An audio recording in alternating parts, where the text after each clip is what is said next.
வணக்கங்க. வணக்கண்ணா. உங்கள் பேர்? ஜெயராமண்ணா. இந்த சந்தைக்கு வந்திருக்கீங்க. ஆமாண்ணா. எத்தனை மாடு வாங்கியிருக்கீங்க? மாடு வாங்கினீங்கண்ணா. மாடு பார்க்கறதுக்காக தான் வந்தேன் நீங்கள். பார்க்கறதுக்காக தான் வந்திருக்கீங்க. ஏன் வாங்கலைங்க?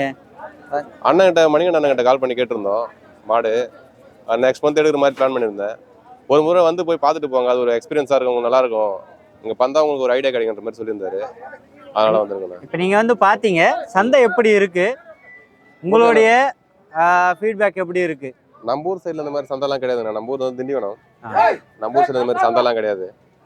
இவ்வளோ பேர் சந்தையே அங்கே கிடையாது. சொல்ல போனால் இவ்வளோ ஒரு கறவை கடை மாடு அங்கே பார்க்க முடியாது, ரேர் தான். இதை கம்பேர் பண்றப்ப அதெல்லாம் சந்தையே கிடையாதுன்ற மாதிரி. ஆமா, சந்தையே கிடையாது சொல்ல போனா.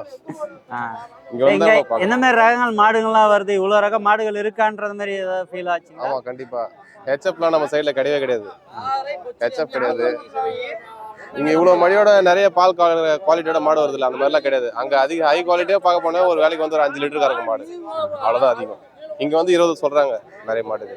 இப்ப உங்களுக்கு பார்த்த உடனே என்ன மாதிரிலாம் தெரிஞ்சு, விலை எந்த ரேஞ்சில் போயிட்டு இருக்கு, பால் எந்த ரகம் வரைக்கும் கொடுக்குது, எந்த ரகம் எப்படி கொடுக்குது அப்படின்ற மாதிரி? விலையை பொறுத்த வரைக்கும் ஓகேண்ணா. எவ்வளவு தேவை அங்க இருந்து இங்க அங்க 3 லிட்டர் பால் கறக்கிற மாட்டுக்கே வந்து 60,000 அந்த மாதிரி சொல்லுவாங்க, 40,000 50,000 சொல்லுவாங்க. இங்க வந்து 20 லிட்டர் கறக்கிறத 80,000 முடிச்சாரு அண்ணன். நல்லா பார்த்து. இப்ப வந்துட்டு இங்க சந்தையில நிறைய வியாபாரிங்க இருக்காங்க. ஆமா, வியாபாரிங்க இருக்காங்க, தரங்க நிறைய பேர் இருக்காங்க. யாருக்கிட்ட வாங்கினா நல்லா இருக்கும்ன்றது இங்க வந்தாக்கா உங்களுக்கு கணிக்க முடியுதா? நான் அதுக்காக ஒரு டெஸ்ட் பண்ணேன்.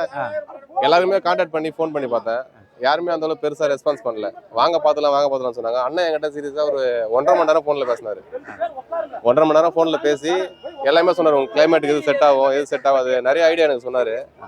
அதை பேஸ் பண்ணி தான் அண்ணன் கிட்ட தான் கண்டிப்பா மாட்டு எடுப்பேன். அதே போல மணிகண்டன் கிட்ட தான் எடுப்பேன். ஏன்னா அவருடைய அனுபவங்களும் உங்களுக்கு ஷேர் பண்ணியிருக்காரு. ஆமா, அந்த அனுபவத்தை பாக்குறப்ப ஓகே இவர்கிட்ட வாங்கலான்ற நம்பிக்கை உங்களுக்கு இருக்கு. கண்டிப்பா. 5 நிமிஷம் கூட நிறைய பேர் பேசல. அவர் 1.5 மணி நேரம் பேசினாரு என்கிட்ட.